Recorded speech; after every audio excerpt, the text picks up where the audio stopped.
Praise the lord. అందరు బాగున్నారా? మనందరికీ ఈ యొక్క మినుగురు పురుగుల గురించి తెలిసే ఉంటుంది. అవి చిన్న ఇన్సెక్ట్స్, దాని నుంచి లైట్ అనేది ఎమిట్ అవుతూ ఉంటుంది. అంతేకాకుండా ఆ యొక్క పురుగులు మరి నైట్ టైం చెట్ల మీద మనకి ఎక్కువగా కనిపిస్తాయి. అయితే దేవుడు ఇంత చిన్న పురుగుల్ని అంత ప్రత్యేకించి చేసినప్పుడు నన్ను తన స్వహస్తాలతో తన స్వరూపమును క్రియేట్ చేసి ఈ భూమి మీద మనని పుట్టించాడు. అయితే ఈరోజు మనం దేవుని స్వరూపంలో చేయబడిన వారమై ఉంటున్నప్పుడు మనము ఆయన గుణగణాలను ఇతరులకి ఎలా చూపిస్తున్నాము, ఎంతవరకు చూపిస్తున్నాము?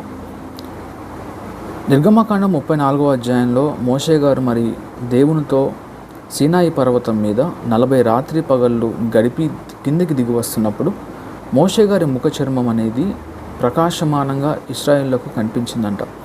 అయితే ఈరోజు మరి మనము చిన్నప్పటి నుంచి క్రైస్తవులుగా ఉంటున్నాము, సండే స్కూల్కి వెళ్ళాము, VBSకి వెళ్ళాము, ప్రతి సండే చర్చ్కి వెళ్తాము, ఉద్యోగ సభలకు వెళ్తాము, సువార్త స్వస్థత మహాసభలకు వెళ్తాము, సంఘంలో అనేక పనులలో మనము సహకరిస్తాము, సంఘ కాపర్లుగా ఉంటున్నాము, సంఘ పెద్దలుగా ఉంటున్నాము. మరి కేవలము ఆ పనులు చేయటం ద్వారా మనం క్రిస్టియన్స్ అని చెప్పేసి చెప్పుకుంటున్నామా?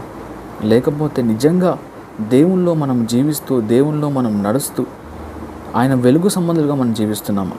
ఈరోజు నీ కొలీగ్స్ కావచ్చు, మీ ఇంటి పక్కన వాళ్ళు కావచ్చు, నీ ఫ్రెండ్స్ కావచ్చు, మీ ఇంట్లో వాళ్ళు కావచ్చు, నిన్ను చూసి నీ ద్వారా దేవుడు వాళ్ళకి కనిపిస్తున్నాడు. నిన్ను చూసి మరి నిజంగా క్రైస్తవులుగా జీవిస్తున్నామని చెప్పేసి వాళ్ళు నీ గురించి సాక్ష్యం ఇస్తున్నారు. ఈరోజు నీ సాక్ష్యం ఎలా ఉంది?